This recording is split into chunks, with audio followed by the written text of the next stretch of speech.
Shahrukh Khan, Abraham Khan और आर्यन खान, उनके बड़े बेटे, मतलब दोनों बेटे शाहरुख खान के एक फिल्म में आपको नजर आएंगे। नमस्ते दोस्तों, स्वागत है आपका अनुराजा चैनल में। तो हम इसी बात पे अभी बात करेंगे कि क्या सच्चाई है इस बात में। आपने एक फिल्म देखी होगी कुछ सालों पहले, लॉयन किंग। इस फिल्म में शाहरुख खान ने अपनी आवाज़ दी थी और आर्यन खान ने भी अपनी आवाज़ दी थी। अभी इसी फिल्म का एक प्रीक्वल आ रहा है, मतलब मुफासा, कि कैसे वो बना, कैसे वो अपने जंगल का राजा बन गया और कैसे इतनी पावर उसके पास आ गई। तो इसका जो पूरा जर्नी है वो मुफासा के प्रीक्वल में दिखाया जाएगा। तो इसी फिल्म में शाहरुख खान, आर्यन खान और अब्राहम खान ये तीनों अपनी आवाज़ देंगे। तो ये लॉयन किंग की प्रीक्वल है और इस फिल्म का नाम है मुफासा। मैं समझ सकता हूँ आपका क्या सवाल है अभी, कि ये हमें सिर्फ ऑडियो में सुनाई देंगे, दिखाई थोड़ी ना देने वाले हैं। तो हाँ दोस्तों, ये एनिमेटेड फिल्म है, एनिमेशन है, वीएफएक्स का इसमें कमाल होता है और इस फिल्म में आप सिर्फ इनकी आवाज़ ही सुन पाएंगे। लेकिन दोस्तों, सुहाना खान आने वाली है शाहरुख खान की एक फिल्म में, द किंग में। मतलब सुहाना की फिल्म में शाहरुख खान नज़र आने वाले हैं। तो इन दोनों को आप डायरेक्टली लाइव देख सकते हो। यानी कि आपने सही सोचा, सुहाना खान एक्टिंग करना चाहती है, वही आर्यन खान एक्टिंग नहीं करना चाहते। तो सही सुना दोस्तों आपने, आर्यन खान कभी भी एक्टिंग नहीं करने वाले हैं। वो प्रोडक्शन में रहेंगे, वो डायरेक्शन में रहेंगे, वो राइटिंग में रहेंगे। और जैसे आदित्य चोपड़ा ने अपना यश राज का वैम्पायर खड़ा किया है, वैसा ही वो अपना एक अंपायर खड़ा करेंगे। यही उनकी दिली इच्छा है। क्योंकि आप कभी भी अगर आर्यन खान का इंस्टाग्राम अकाउंट देखेंगे तो उसमें आपको उनकी वैसी ही पोस्ट नज़र आएंगी जिसमें वो कोई स्क्रिप्ट पढ़ रहे होते हैं या डायरेक्शन में कोई बात कर रहे होते हैं। तो इन बातों से यही अंदाज़ा लगाया जा सकता है कि या तो वो खुद के लिए स्क्रिप्ट पढ़ते हैं या उन स्क्रिप्टों के ऊपर कोई फिल्म बनाना चाह रहे हैं। लेकिन कई जगहों से इन बातों का खुलासा होते आया है या सुनने को मिली है कि वो एक स्टारडम नाम की वेब सीरीज़ बना रहे हैं जो कि उनके पिताजी शाहरुख खान की ज़िंदगी के ऊपर बेस्ड है। तो फिर यहाँ ये बात साबित हो गई, क्लियर हो गई, मतलब कि आर्यन खान कभी भी एक्टिंग नहीं करने वाले हैं। लेकिन दोस्तों, जहाँ अब्राहम की बात है, वो बचपन से ही एक्टिंग में अपनी दिलचस्पी रखते हैं। तो दोस्तों, ये तो मैंने दो अलग अलग फिल्मों की बातें की, लेकिन आने वाले सालों में हम शाहरुख खान, सुहाना खान, आर्यन खान और अब्राहम खान को भी एक ही साथ सबको एक ही फिल्म में देखेंगे, जो कि ऑफिशियली इसका इन लोगों ने कोई भी अनाउंसमेंट नहीं किया है। लेकिन हम इस बात का अंदेशा ज़रूर लगा सकते हैं, क्योंकि जहाँ किंग की मैंने बात की, द किंग की, तो उसका किंग पार्ट 2 भी आए, पार्ट 3 आए, कुछ कह नहीं सकते। तो अभी फ़िलहाल के लिए हम इसी से खुश हो जाएंगे कि मुफासा में हम शाहरुख खान की आवाज़ सुनने वाले हैं एज अ मुफासा, जो कि मुफासा जंगल का राजा बनकर दर्शकों का भरपूर मनोरंजन करेगा। तो वही सिम्बा के किरदार को आर्यन खान अपनी आवाज़ देंगे। तो छोटे नन्हे मुफासा के लिए शाहरुख खान के छोटे बेटे इब्राहिम खान अपनी आवाज़ देंगे। और ये पहली बार होगा कि पिता पुत्रों की जोड़ी एक साथ एक फिल्म में आएगी। एक तरफ जहाँ किंग में सुहाना खान शाहरुख खान के साथ काम कर रही है, तो वही अभी मुफासा में ये तीनों, मतलब दोनों बेटे और शाहरुख खान एक साथ काम करेंगे। तो देखा जाए तो एक पिता के लिए, मतलब शाहरुख खान के लिए, ये लम्हा किसी इमोशनल सीन से कम नहीं है। ये उनके लिए बहुत ही इमोशनल लम्हा है। वही शाहरुख खान ने एक इंटरव्यू में कहा था कि मुफासा एक ऐसा किरदार है जिसके पास एक अलग ही विरासत है। वो जंगल के राजा है और अपने बेटे सिम्बा का वो मार्गदर्शक है। एक पिता के रूप में वो अपने बेटे के लिए सब कुछ करता है। मुफासा द लायन किंग में मुफासा के बचपन से लेकर मुफासा के लायन किंग बनने तक का पूरा सफ़र आपको देखने को मिलेगा। शाहरुख खान ने ये भी कहा कि ये प्रोजेक्ट मेरे लिए बहुत ज़्यादा मायने रखता है, क्योंकि इस प्रोजेक्ट में मेरे दोनों बेटे मेरे साथ हैं, आर्यन और इब्राहिम।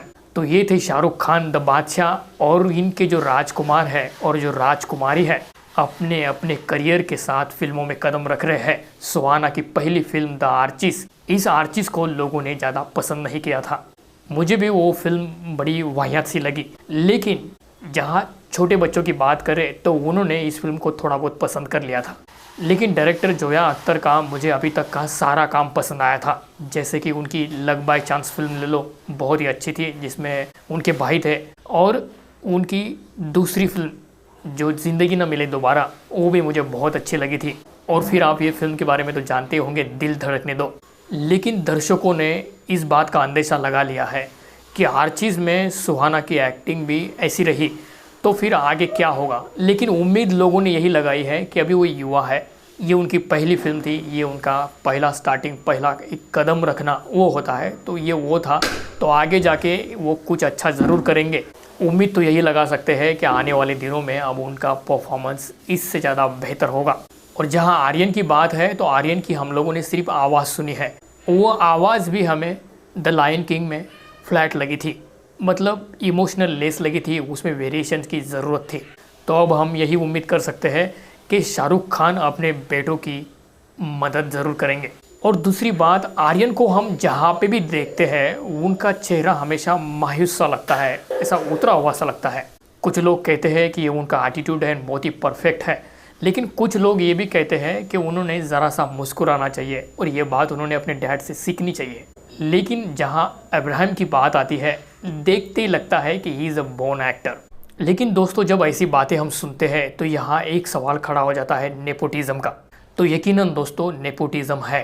तो अभी ज़ोर शोरों से यही बात कही जा रही है कि कृपया अगर अपने बच्चे में टैलेंट नहीं है तो उसे ज़ोर शोर से लोगों पे थोपने की ज़रूरत नहीं है।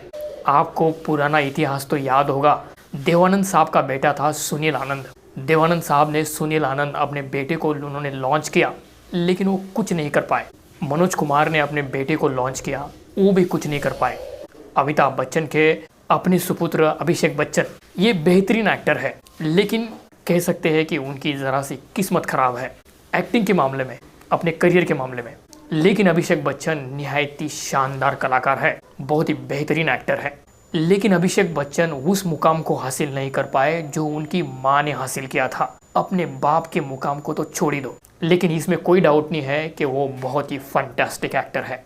लेकिन यही दूसरी बाजू अगर देखी जाए तो राकेश रोशन के बेटे ऋतिक रोशन, आप कहेंगे कि यहाँ तो कोई डाउट ही नहीं है, ये तो बेहतरीन स्टार है, सुपरस्टार है। फिर पहले पहलू पे आते हैं जैकी श्रॉफ के बेटे टाइगर श्रॉफ। लेकिन टाइगर श्रॉफ की पिछले कई फिल्में बुरी तरह से लगातार फ्लॉप हो रही है।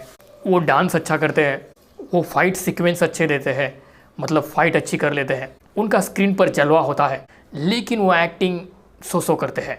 तो कहने की बात यह है दोस्तों कि अगर फिल्म एक्टर है, स्टार है, तो उनके बेटे फिल्मों में ही जाएंगे।